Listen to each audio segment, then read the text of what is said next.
네, 나경원 전 의원이 결국 전당대회 불출마를 선언하면서 국민의힘 전당대회는 김기현, 안철수 두 의원의 양자 대결 구도로 치러질 가능성이 커졌습니다. 유승민 전 의원의 출마가 마지막 변수라는 분석도 나오고 있습니다. 이런 가운데 오늘 윤 대통령이 여당 지도부와 순방 성과를 공유하고 오찬을 함께 합니다. 관련 내용 포함해서 신지호 전 의원, 박수현 전 청와대 국민소통수석 두 분 모시고 말씀 들어보겠습니다. 어서 오십시오. 안녕하세요. 안녕하세요. 네, 나경원 전 의원이 친윤계의 불출마 압박 속에 결국 전대 불출마를 선언했었는데요. 어제 있었던 나 전 의원의 발언 먼저 듣고 대담 시작하겠습니다. 저는 이번 국민의힘 전당대회에 출마하지 않습니다. 우리 당의 분열과 혼란에 대한 국민적 우려를 막고 화합과 단결로 돌아올 수 있다면 저는 용감하게 내려놓겠습니다. 정당은 곧 자유민주주의 정치의 뿌리입니다. 포용과 존중 절대 간직해야 합니다.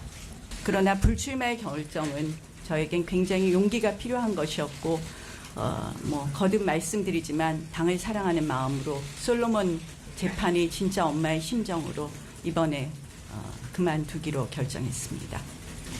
최근에 1년의 과정에서 국민들께 많이 실망을 끼쳐드린 부분도 있다고 생각을 하고요. 애들로 이해하시면 좋겠습니다. 네, 보신 것처럼 나경원 전 의원은 결국 전당대회 불출마를 선언했습니다. 어제 불출마 선언 직전까지 고민을 했다고 알려지고 있는데 결국 불출마를 선언한 결정적인 배경 어디에 있다고 보십니까? 저는 아마 본인의 정치적 미래, 장래에 대해서 좀 심각하게 고민을 하지 않았나 이렇게 보여지는데 어떤 선택이든 출마를 하던 불출마를 하던 제가 봤을 때는 둘 다 마이너스예요. 둘 다 마이너스인데 어느 쪽 마이너스를 택하는 것이 그나마 감당 가능하고 그다음에 정치적 미래를 개척하는 데 조금이나마 더 나은 상황을 만들 것인가 하는 아주 그 현실적인 판단에서 불출마 쪽으로 기운 게 아닌가 이렇게 보여집니다.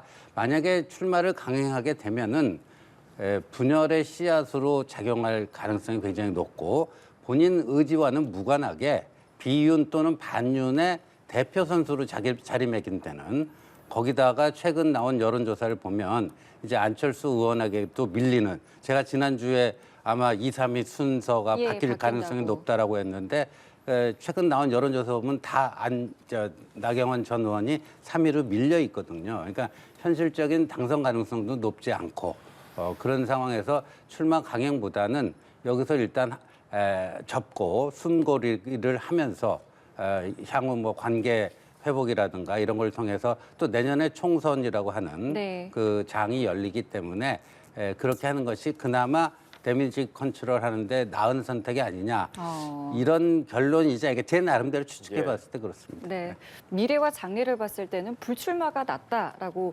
판단했을 것이라는 추측이신데 어떻게 보셨습니까? 예, 미래와 장래는 나경원 전 의원으로서는 이번 전당대 대표 선거에 출마해서 대표에 당선되는 것이 본인의 정치적 미래와 희망, 가장 큰 희망 아니겠습니까? 근데 그것을 이제 용감하게 내려놓겠다라고 표현을 했지만 그러나 방금 나가는 중에도 자막에 그렇게 나갔잖아요. 대통령실과 친윤계의 갈등 그리고 지지율 하락 속 출마 포기 선언 이렇게 나갔는데 정확하게 설명하고 있는 것이죠. 저는 우리 신지호 의원님께서는 그렇게 말씀을 안 하시겠지만 지금 국민의힘의 소위 윤심이라고 하는 것이 작동하고 있지 않다라고 그렇게 말씀하시겠지만 아마 지금 이준석 전 대표의 사태 때부터 지금까지 1년의 과정을 쭉 보면 국민들은 대체로 국민의힘에 윤심이 강하게 작동하고 있다라고 하는 것을 아마 지겹게 느끼실 것입니다. 그리고 굳이 지금 정당이 21세기에 포용과 존중, 나경원 의원도 이야기했잖아요. 그렇게 그걸 존중을 포기하지 마라 하는 것은 지금 국민의힘의 포용과 존중이 없다라는 것을 애둘러 지금 비판한 것 아니겠습니까? 그렇게 본다면 집권당이 지금 집권 초에 해야 할 일도 많고 국민께 희망을 드려야 할 일도 많은데 이런 내부에 이런 어떤 윤심이 강하게 작용하는 일사불란한 정당을 만드는 것이 뭐가 그렇게 중요한가? 그것 때문에 이렇게 많은 시간을 낭비해야 되는가라고 하는 것들을 지금 굉장히 눈으로, 우려의 눈으로 바라보고 있는 것이고요. 어쨌든 나경원 전 의원은 바로 그렇게 초선 의원들이 연판장까지 돌려가면서 강하게 압박하는 윤심의 강한 작동 앞에 무릎을 꿇은 것이다라고 뭐 그렇게 평가할 수밖에 없는 것 같습니다. 예. 그러니까 어제 불출마 선언문에 대해서 해석의 여지가 있다는 이야기들이 좀 있거든요. 예를 들면 뭐 솔로몬의 진짜 엄마의 심정으로 그렇다면 가짜 엄마는 뭐야? 뭐 이런 생각을 하시는 분들도 계시는 것 같고 무질서한 생명력이 필요하다. 윤석열 정부의 진정한 성공을 기원한다. 이런 몇몇 생각해 볼 만한 여지들이 있다. 이런 말들에 대해서 어떤 생각 갖고 계십니까? 그러니까 저는 개인적으로요. 예. 어차피 불출마라고 하는 결론이 내려졌으면 예. 좀 개운하게 끝나는 게 좋죠. 이게 조금 뭔가 예. 찜찜한 걸 남겨놓으면은 그 불출마의 어떤 뭐라 그럴까 소구력이랄까 또 이렇게 불출마를 하고 접으면은 나경원 전 의원에 대해서 비판적으로 봤던 분들도 좀 짠한 심정도 들고요. 네. 뭐 이럴 수가 있는데 뭔가 뒤끝이 남아요. 그래서 그렇다면 이게 불출마의 효과, 정치적 효과 예. 굳이 그럴 필요가 있었겠느냐 하는 생각이 좀 듭니다. 저는. 그러니까 그 불출마 자체가 사실 정치적 효과를 생각해서 불출마를 선택한 걸 텐데 뒤끝이 남는다는 말을 해주셨어요. 어떻습니까? 지금 그러니까 뭐 출마 선언서와 불출마 선언서를 같이 써놨다 뭐 이런 얘기도 있어요. 당연히 그렇겠죠. 지난 시간에 제가 이 자리에서 말씀드렸습니다만 국민의힘이 새롭게 도입한 결선 투표제에 대한 희망 이런 것들을 버리지 않고 있었을 겁니다. 그리고 이준석 전 대표 시절에 입당한 그 많은 그 젊은 당원들, 수도권의 당원들이 영남 고령 정당이라고 하는 국민의힘의 모습을 좀 사실상 바꿔 놓을 가능성이 있거든요.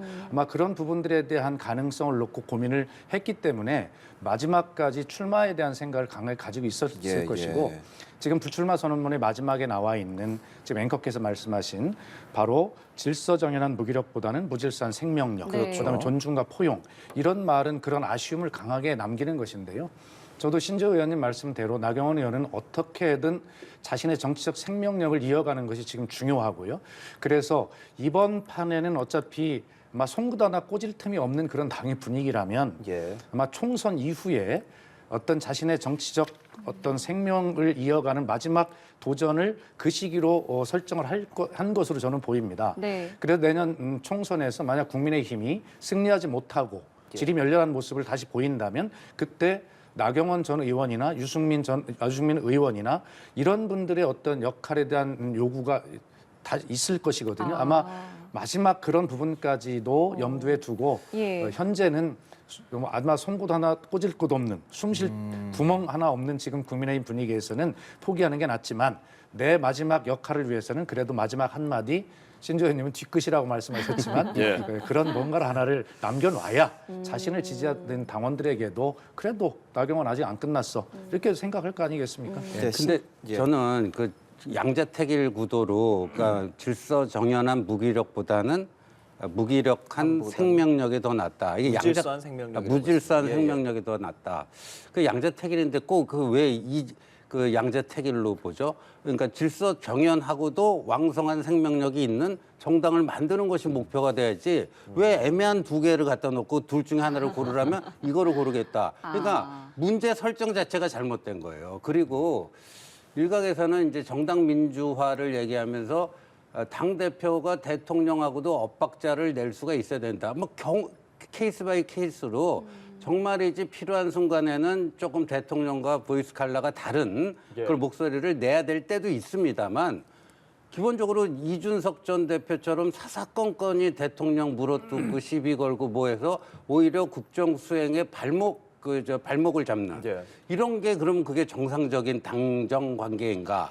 그건 아니라는 거죠. 그러니까 당정은 아주 긴밀한 유기적 협력 관계에 있어야지 그 국민을 위해서도 그렇고 대통령을 뽑았으면은 그 뽑은 표심은 뭐겠습니까? 대통령이 국가 운영을 잘 해줘서 성공한 정부가 되라는 건데 그런 측면에서 뭔가 엇박자 나는 거를 정상이라고 생각하는 그 시각 자체가 저는 좀 문제라고. 그러니까 박수현 수석께서는 윤심을 지적을 해주셨잖아요.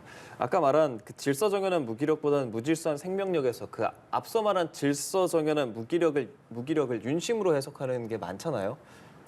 같은 네. 생각하십니까? 어때요? 그러니까 윤심이라는 게 이제 대통령 마음이 윤심 아닙니까? 근데 윤심이 작동을 하고 안 하고 근데 세계 어느 나라에서 최고 지도자의 어떤 그 의중이 집권당에 전달이 안 되고 그러니까 이 집권 여당이 그 뭐 내각 책임제 같으면 이제 총리가 될 거고 대통령 중심제 같으면 대통령이 될 텐데 최고 지도자의 의중과 무관하게 움직인다는 게 가능한 얘기입니까? 그런 설정 자체가 비현실적이다 저는 이렇게 보세요. 아마 저는 이게 나경원 의원이 불출마를 예. 일반 국민이나 국민의힘 지지자 또 국민의힘 당원 이분들이 어떻게 바라볼까가 국민의힘의 평가 이번에 대한 그 평가가 나올 거라고 생각하는데요. 네.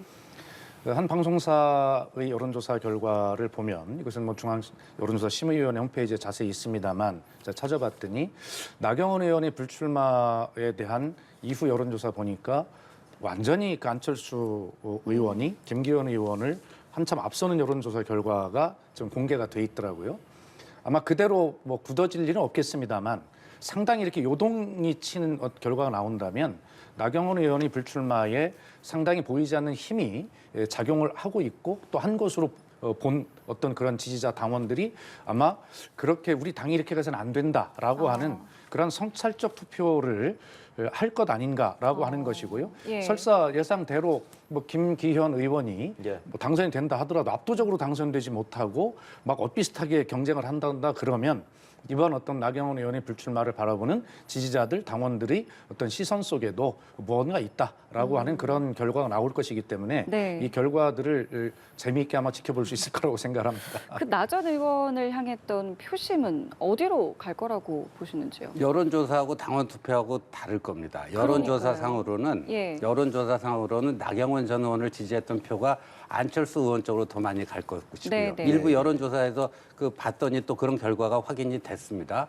그러나 선출 방식은 100% 당원 투표 아닙니까? 네네. 예, 여론조사는 그야말로 인구 분포에 맞게끔 연령별, 성별, 지역별 요 분포를 가지고 조사하는 거지만 당원 투표는 책임 당원 자격 유무가 중요한 것이고 예. 지금 80만 당원 중에 이제 대략적인 지역별 분포, 연령별 분포 이런 게 나오는데 그러니까 당원 투표에서는 오히려 나경원 전 의원에 대한 지지가 이제 보수 정당의 뭐 종갓집 맏며느리라든가 예. 보수의 여전사라든가 이런 이미지 그간 구축해왔던 이미지 때문에 나경원 전 의원을 지지하는 그 당원들이 있을 거라고 봐요. 그런데 그 안철수 의원은 이런 말씀드리면 본인은 좀 서운하시겠지만 다른 당에 있다가 대선 때 이제 합쳐진 거 아닙니까? 예. 그러니까 전통적으로 당 생활을 오래 해온 당원들의 입장에서 보면은 아무래도 당원 투표는 김기현 쪽으로 갈 가능성이 저는 좀 높다 이렇게 봅니다. 그러니까 말씀하신 것처럼 이게 여론조사 아까 지적을 해주셨지만 그 80만 당원들이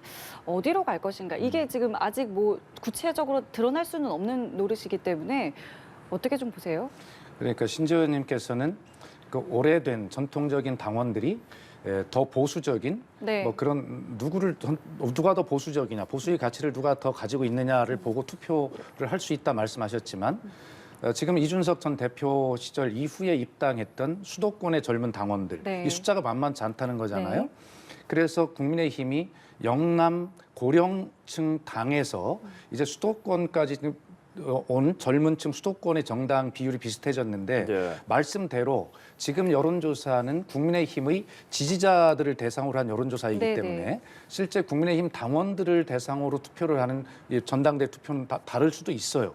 그러나 그 당원의 구조와 지역 안배가 신 의원님 말씀하신 대로 그렇게 굳어져 있지 않고 지금 다양해졌단 말이에요. 그래서 네. 제가 볼 때는 이게 만만치가 않다. 아. 다만 이 나경원 의원의 표를 흡수하기 위해서는 안철수 의원이 그 포지셔닝을 어떻게 해야 되는가 굉장히 중요하거든요. 예. 안철수 의원은 지금 자기도 친윤이다, 범윤이다 얘기를 하지만 본의 아니게 친윤 후보인 김기현 의원이 있고 함께 경쟁하는 안철수 의원은 본의 아니게 비윤이나 반윤이 될 수밖에 없어요. 그렇기 때문에 나경원 의원 표를 흡수하기 위해서는 안철수 의원이 계속 나는 범윤이야, 난 친윤이야 이것만 가지고는 되지 않을 거란 말이에요. 그래서 안철수 의원이 그 포지셔닝을 전략적으로 어떻게 해야 나경원 의원의 지지표를 가져올 수 있느냐. 그리고 이준석 대표 시절에 입당했던 수도권의 젊은 표를 어떻게 가져올 수 있느냐. 이게 이제 전략 변화가 안철수 의원에게 있어야 할 것인데 어떤 모습으로 나올지는 모르겠어요. 그러나 그렇게 호락호락하게 김기현 의원의 일방적 승리로 끝나는 구조는 아닐 것이다. 저는 그렇게 보고 있습니다. 예, 나 전 의원의 지지층이 정통적인 보수층이 더 많았을지 혹은 또 새롭게 입당한 그 지지층이 더 많았을지 이 부분은 또 저희가 패를 까봐야 아는 부분이기는 할 텐데 안철수 그리고 김기현 두 의원의 반응을 보면 둘 다 응원한다 뭐 이런 이야기를 하기는 하지만 그래도 안철수 의원은 조금 안타깝고 아쉽다는 그런 뉘앙스도 풍기고 있고 네. 김기현 의원은 경의를 표한다 이런 이야기하고 있잖아요. 그 지금 주자들이 나경원 전 의원의 불출마에 대해서 내놓는 그 입장들은 어떻게 보고 계세요? 그러니까 나경원 의원의 불출마가 제가 봐서는 안철수 의원에게 조금 더 불리한 구도가 돼버린 거 아닌가. 왜냐하면 안철수 의원의 필승 전략은 뭐였냐면 결선 투표에서 역전승이었거든요. 예. 그러니까 1차 투표에서 과반 득표자가 나오지 않으면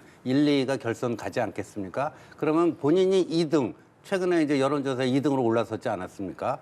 그러니까 3위를 한 나경원 표를 같이 보태가지고 결선 투표에서 극적인 역전승을 거두겠다라는 게 안철수의 필승 전략이었는데 네. 나경원 의원이 3등이 빠져버렸잖아요. 그리고 양강 구도로 재편이 돼버렸잖아요. 그러니까 그때부터 이제 좀 말이 바뀝니다. 1차 투표에서 과반할 수 있다 하는 식으로 이제 이게 전략적 변화가 오는 건데 그 점에서는 이제 선거에서 구도도 중요한데 네. 그 나경원 의원의 불출마는 안철수 의원을 좀 안타깝게 만들었다 이렇게 보여집니다. 그러면 여기서 변수를 하나 더 추가를 하면 유승민 전 의원의 출마 가능성일 것 같거든요. 네. 근데 출마를 하겠습니까? 유승민 의원도 아마 이리저리 주판을 이렇게 저기 해보고 있을 텐데요. 예. 아이, 죄송합니다. 일단 당선 가능성이 나경원 의원보다도 더 지지를 못 얻지 않겠는가.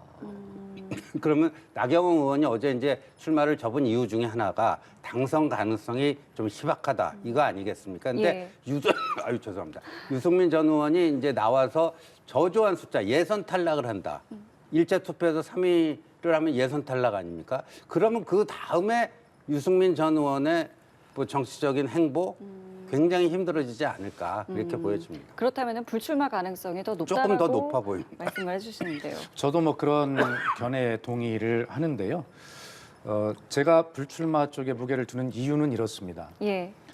어쨌든 나경원 의원이 출마 여부를 가지고 또 대통령실의 갈등을 가지고 굉장히 모든 이슈들을 선점해 가는 동안에 유승민 의원은 언론에서 관심에서 네. 한동안 사라졌지 않습니까? 예.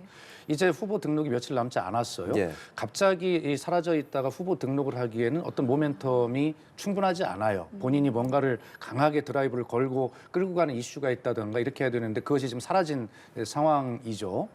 그리고 유승민 의원 정도 되면 이런 생각을 할 겁니다. 내년 총선에서 이런 분위기로 간다면 여당이 쉽지 않겠다. 그렇다면 총선에서 패배한 여당의 차기 지도력에 대한 소구력이 강하게 생길 때 예. 그때쯤 내가 한번 도전해야 되겠다라고 역할을 해야 되겠다고 하는 그런 계산을 할 수도 현실적 계산을 할 수도 있다고 생각하고요. 그리고 나경원 의원이 불출마한 틈새를 가지고 출마 선언을 하는 모양새가 되잖아요. 그건 그렇죠. 유승민 정도 되는 입장에서 그건 좀 없어 보이는 거 아닙니까? 그래서 아마 예. 저는 그런저런 이유를 볼 때 유승민 의원은 차기 총선 결과를 보고 그 이후에 자기가 어떤 중심이 되는 정치판이 그려지기를 아마 기대하지 않을까. 저는 그렇게 보고 있어서 이번에는 불출마 쪽에 저도 무게를 좀 두는 편입니다. 예. 예. 뭐 박수석께서 말씀해 주시는 몇몇 이야기 듣고 있지만 민주당이 전반적으로 이번 사태 어떻게 보고 있는지 좀 생각해 봐야 할 것 같습니다. 고민정 최고위원이 어제 라디오에서 인터뷰를 한 내용이 있는데요. 그 부분 듣고 와서 이야기 더 나눠보죠. 뭐 저희로서는 그쪽이 다양한 목소리가 사그라들고 오로지 윤 대통령의 목소리만 살아남는 당이 된다면 저희로서야 뭐 나쁘진 않죠. 야당으로선. 그러나 대한민국 정치로서는 후퇴하는 거라고 생각합니다.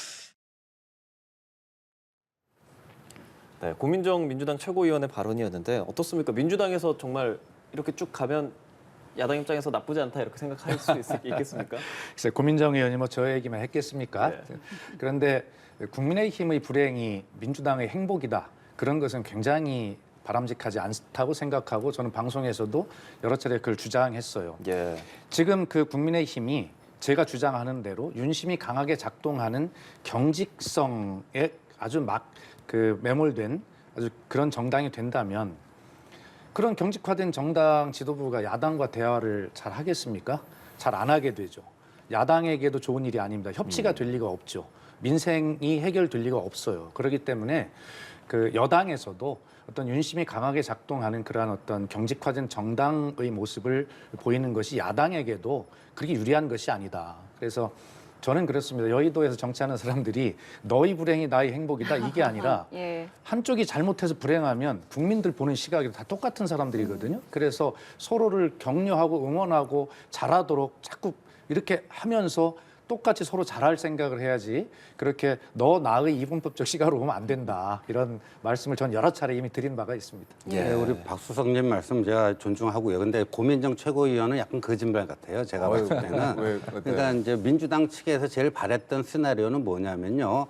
윤심을 꺾고 누군가가 당대표가 되는 반란이 일어나길 바랬던 거예요. 반란이. 그래서 뭐 예를 들면 민주당이 유승민 전 의원에게 굉장히 많은 응원을 했고 요번에 또 이제 비윤 반윤 이미지로 갑자기 이제 급변을 한 나경원 전 의원에 대해서 이런 방송에서 토론해 보면 민주당 쪽으로 나오는 패널들이 굉장히 많이 응원의 메시지를 이렇게 내놔요. 그 이유는 뭐겠습니까?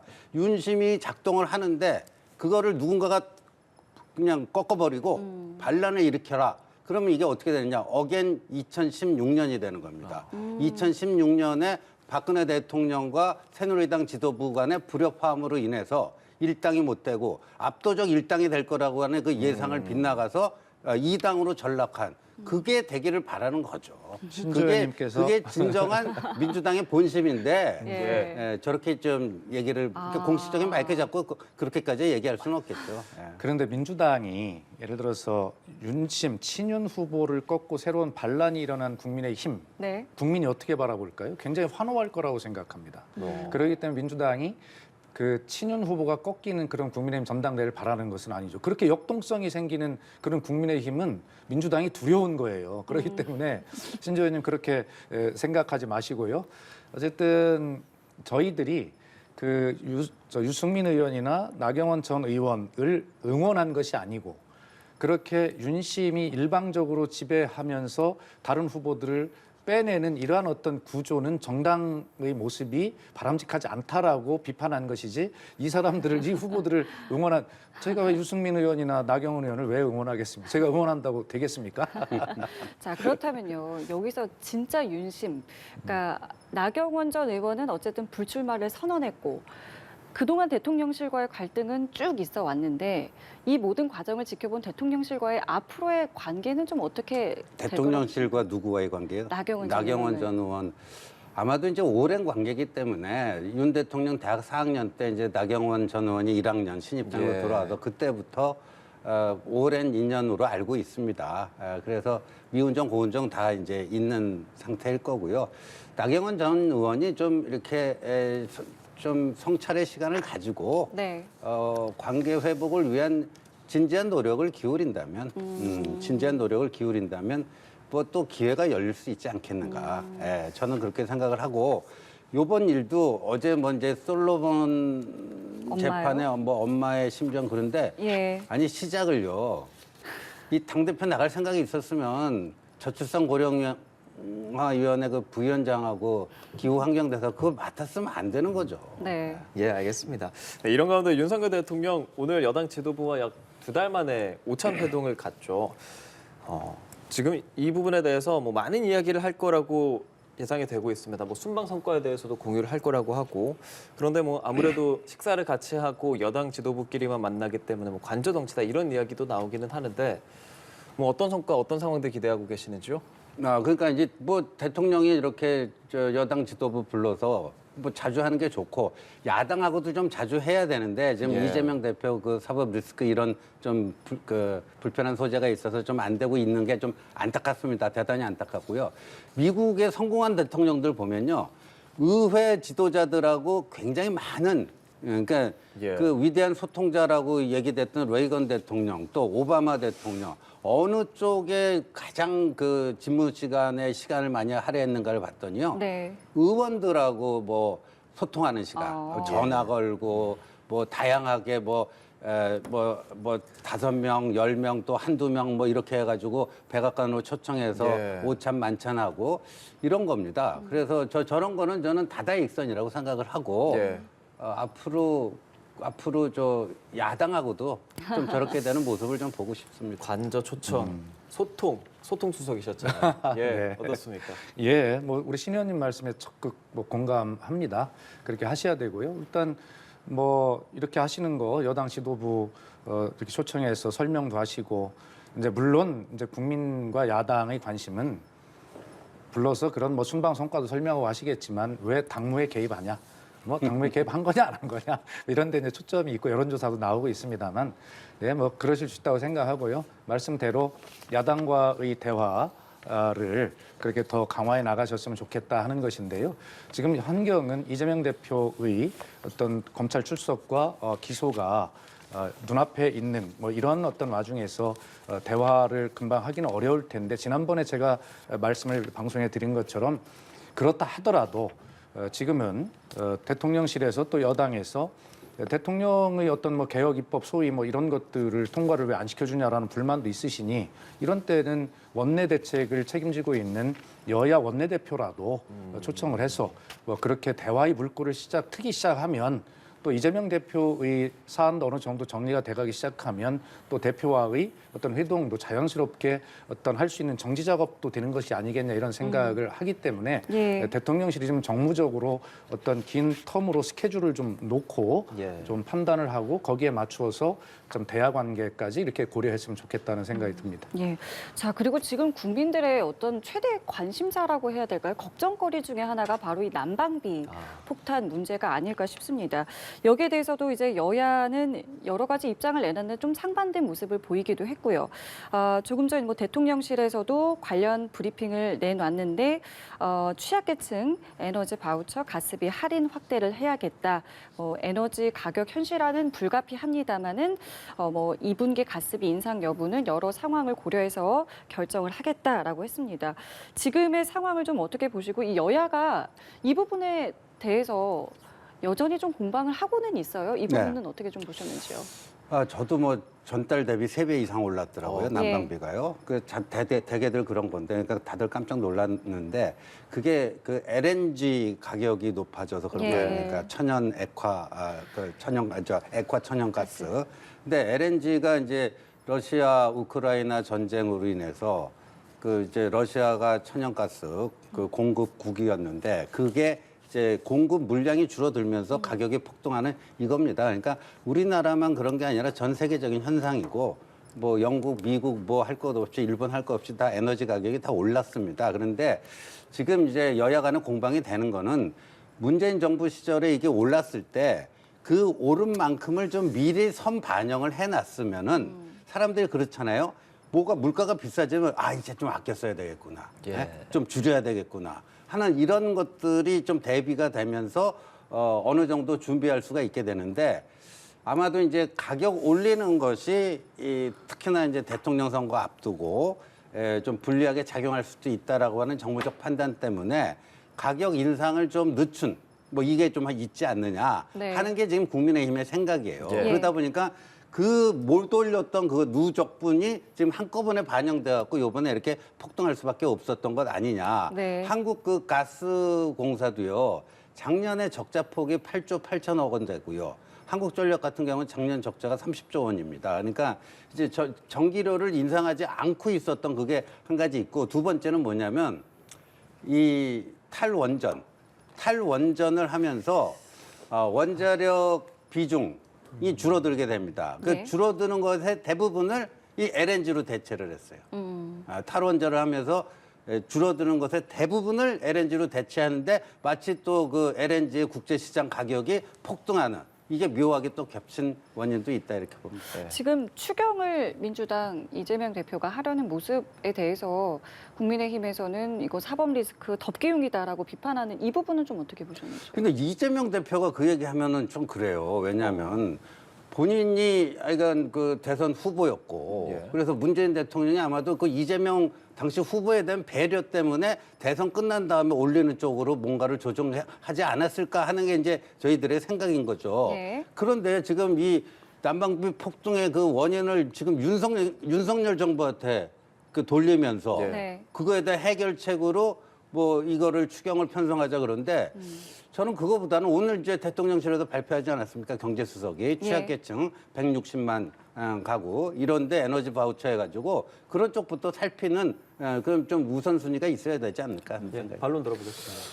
예, 오늘 그 대통령 경제수석의 발표문을 브리핑을 저도 봤거든요. 그래서 그 저소득층 또 에너지 취약계층에 대한 에너지 바우처 뭐 민주당이 다 주장했던 것 아닙니까? 그렇게 할 수밖에 없죠. 하셔야 되고 또 진작 했어야 되고. 그런데 한 가지 아쉬운 것은 그렇게 하실 집권당은 정부 여당은 무한 책임을 지는 것입니다. 그런데 우선 전 정부 탓부터 해놓고 그리고 나서 할 건데 뒤늦게 그런 걸 해요. 그러니까 그런 좋은 정책을 하면서 그것도 평가를 못 받는 거예요. 왜 자꾸 전 정부 탓을 하는지 모르겠고. 신조 의원님께서 지금 말씀이 계셨지만 의원님 한번 좀 제가 말씀을 드리는 그 자료를 한번 자세히 보고 말씀하셨으면 좋겠는데 왜 자꾸 국민의힘은 입만 열면 사실과 다른 이야기를 그렇게 하시는지 모르겠어요. 정책이 의장마저도 그렇게 얘기하면 되겠습니까? 탈원전 탓이다. 아니 문재인 정부에서 원전이 줄지가 않아요. 문재인 정부에서 마련한 에너지 전환 정책은 2025년, 30년까지 하는 독일이나 프랑스의 원전 줄이는 정책과는 달리 우리나라는 2080년까지 65년의 동안 원전을 서서히 줄여가는 것이고요. 문재인 정부 5년 동안은 원전이 줄은 게 없어요. 원전이 오히려 증가하고 발전 설비 시설 용량도 늘었습니다. 왜 문재인 정부에서 원전이 왜 줄었다고 자꾸 말씀하시죠? 그것 때문에 LNG로 대체했다고요? 전혀 사실과 다른 말씀이고 얼마든지 자료로 다 드릴 수 있으니까 한번 그냥 대놓고 묻지마 탈원전 탓. 문재인 정부는 원전을 줄였어. 이렇게 말씀하시면 안 돼요. 그래서 이 문제는 정확히 자료가 나와 있는 것이고요. 그래서 그것은 정치적인 어떤 공세 프레임에 불과한 것이고 또 전 정부에서 어떤 뭐 여러 가지 정책의 영향이 미치는 것도 있겠지만 그렇다고 해서 그걸 자꾸 전 정부 탓하기에는 이미 윤석열 정부 출범한 지 1년이 다 돼갑니다. 그래서 이런 문제는 어떤 현상이 나는 거 국민들 다 이해하시더라고요. 전쟁 때문에 에너지 가격이 올라서 그런 거 이해하는데 좀 정부가 어떤 대책을 국민에게 좀 안심이 되도록 세워주는 게 좋은 거 아니냐라고 국민은 그래 기다리고 계시거든요. 그것만 하면 되지 왜 자꾸 정쟁을 스스로 여당이 만듭니까? 그래서 의원님 말씀하신 탈원전에 대한 어떤 이 이해는 그렇게 입이 닳도록 설명을 드려도 전혀 들으려고 안 하시는데 문재인 정부의 원전 정책은 2080년까지 65년 동안 서서히 줄여가는 것이고 문재인 정부 5년 동안 오히려 원전이 비율이 줄지 않고 높아졌다는 사실을 말씀드립니다. 아니 근데 그렇게 그 말씀을 하시는데 그냥 팩트 체크를 좀 해보자고요. 근데 그 지금 말씀하시는 논리대로 하면 문재인 정부의 탈원전 정책은 뭐였죠? 그러니까 원전의 비중이 줄지 않는 탈원전 정책이라는 것도 있나요?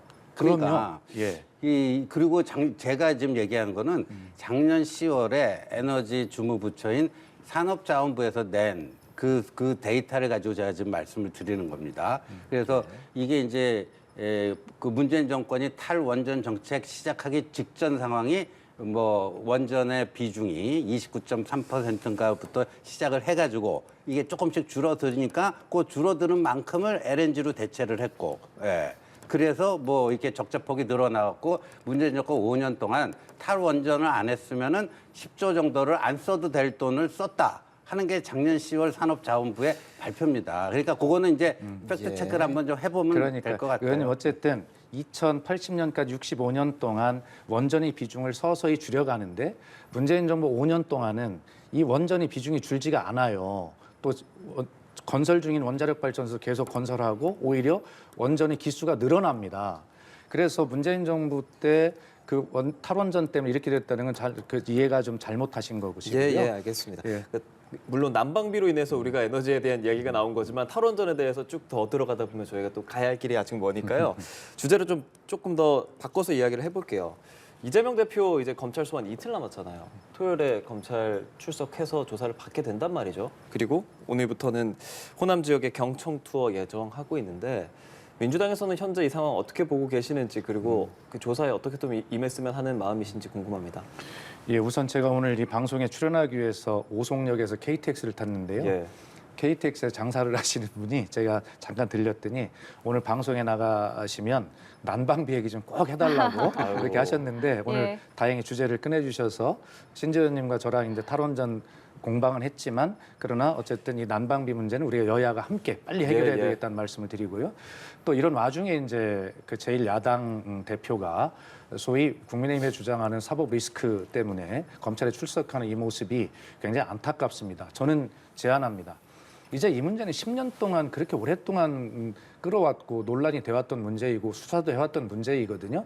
그러나 지금 검찰은 어차피 바뀐 당사자들이 논란에 의해서 증언에 의해서만 이재명 대표를 기소하려고 하고 있습니다. 증거와 관련 뭐 이런 건 전혀 밝혀내지 못하고 있는 것으로 보고 있고요. 그러나 기소하겠다는 방침이 섰으니까 기소하십시오. 그리고 재판에서 증명하면 될 일이죠.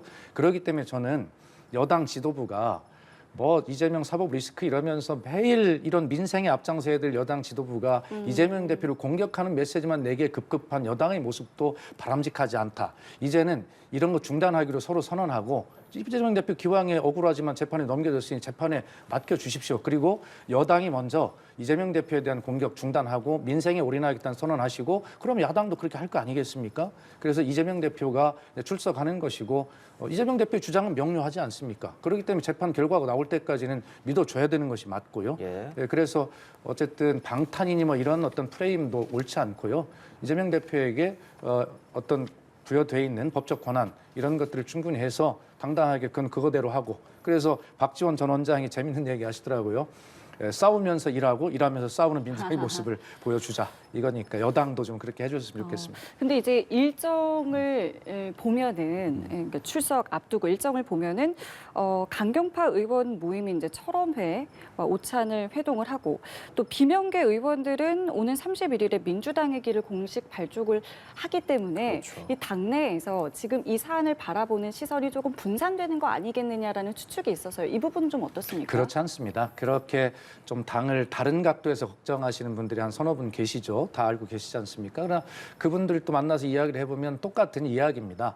결과적으로 이재명 대표가 정말 검찰이 주장하는 대로 유죄인지 무죄인지 저희들도 알 수가 없어요. 그러나 제1야당의 대표이고 대통령 후보까지 지내셨던 분이 무죄라고 주장을 하고 있지 않습니까? 그렇기 때문에 이것은 재판 결과가 나올 때까지 저희는 기다려줘야 된다고 생각하는 것이고요. 그런 와중에 이재명 대표를 뚜렷한 증거 없이 저렇게 계속 언론 플레이 이런 것들을 통해서 이재명 대표에게 흠집을 내고 제1야당을 흔들어대는 이 모습에 예. 과거에 많이 보았던 그런 검찰권의 남용의 모습이 보여지고 이것이 바로 민주주의 위기라고 민주당은 생각하고 있는 것입니다. 그렇기 때문에 그런 측면에서 비명, 친명 이런 게 있지도 않지만 예. 그런 부분들에 대해서 어떤 갈등이나 이런 것들이 그렇게 생각하는 것처럼 크지 않다는 말씀을 드립니다. 근데 이런 우려가 나오는 게 이제 당장 총선이 네. 내년이기 때문인 것 같거든요. 그렇죠. 근데 우리 박수현 수석님께서는 아까 뭐 국민의힘 얘기할 때는 친윤, 반윤, 비윤 하더니 뭐 민주당에는 뭐 비명, 친명 이런 게 없다고 또 얘기하시네요. 참. 그런데 저는 이제 이재명 대표가 며칠 전에 KBS하고 15분 인터뷰하지 예, 않았습니까? 거기서 굉장히 중요한 선언을 했습니다. 뭐냐면은 사법 리스크 어떻게 이제 대처해 나갈 예. 것이냐 했더니 경기도지사 시절에 얘기를 꺼내더라고요. 그때 4건이나 기소가 돼가지고 재판을 받아갖고 일주일에 2번씩 재판에 나갔다 이거예요. 그런데 다 잘 내가 돌파하고 다 정리하고 그러지 않았는가. 그러니까 아마도 이제 구속이 되면 모르겠지만 뭐 이제 국회가 열리고 예. 체포동의안이 부결되고 그러면 검찰은 구속을 원했지만 불가피하게 불구속 기소를 하게 되면은 네. 예. 그러면 당 대표 하면서 일주일에 재판 공판 2번씩 나가면서 계속 당 대표 하겠다는 그런 얘기가 되잖아요. 네. 예. 그래서 그럼 그런 이재명 대표를 민주당 구성원들이 어떻게 판단할 것인가. 그게 새로운 쟁점이 될 것 같아요. 원칙적으로 보면 사실 당원 80조 뭐 이런 부분도 있잖아요. 그렇습니다. 그래서 더 이런 얘기가 나오는 것 같아요. 예, 어쨌든 민주당은 이 문제를 정치 탄압, 정치 보복, 야당 탄압으로 규정을 하고 있지 않습니까? 또 그것은 일부 저희가 생떼를 쓴다라고 일부에서 표현하지만 그것이 아니라 검찰이 정확한 증거를 확보하지도 않고 계속 달라지는 관련자들의 진술에 의해서만 계속 공소장을 쓰고 기소를 하고 있단 말이에요.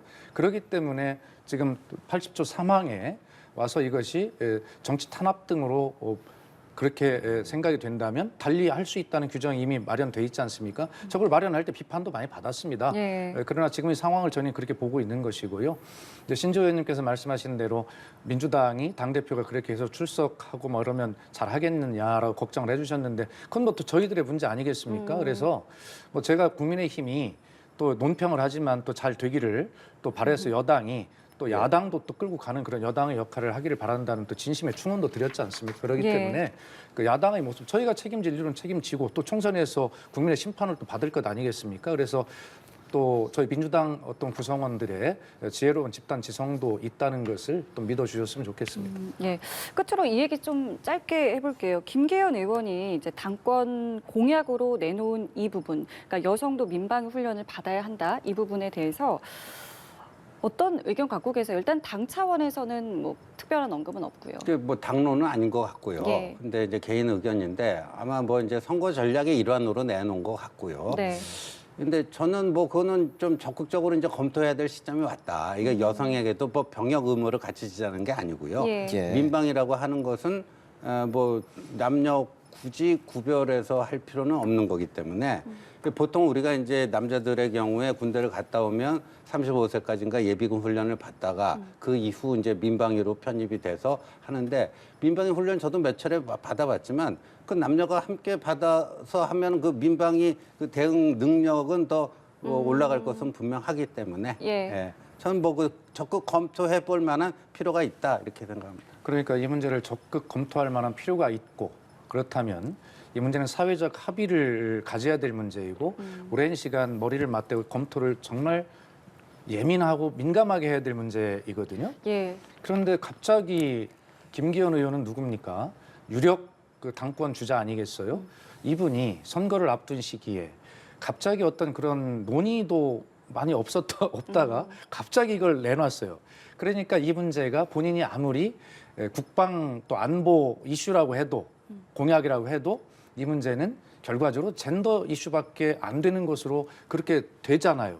진정으로 이 문제를 걱정했다면 당대표 되고 선거 끝나고 나서 여야 간에 또 원내대표도 있고 다 정책 의장실에 라인이 있지 않습니까? 그렇다면 이 문제를 서로 여야 간에 공감을 하고 합의를 해서 어떻게 추진하고 실현할 것인가를 면밀하게 다 이 로드맵을 짜서 해야 되는데 갑자기 유력 당권 주자께서 툭 하고 뜬금없이 던져놓으니까 그 진정성도 인정을 받지 못하고 사회적 혼란이 일어나고 결과적으로 본인이 법을 발의를 했는데 네. 이 법이 민주당이 반대를 한다면 통과 안 될 거 뻔히 예상하고 있는 것 아닙니까? 그렇기 때문에 안 될 줄 알면서도 법을 발의하는 것은 자신의 선거 전략으로밖에 읽히지 않는 것이죠. 좀 아쉬움이 있습니다. 예, 알겠습니다. 신지호 전 의원, 박수현 전 청와대 국민소통수석 두 분 말씀 들었습니다. 고맙습니다. 고맙습니다.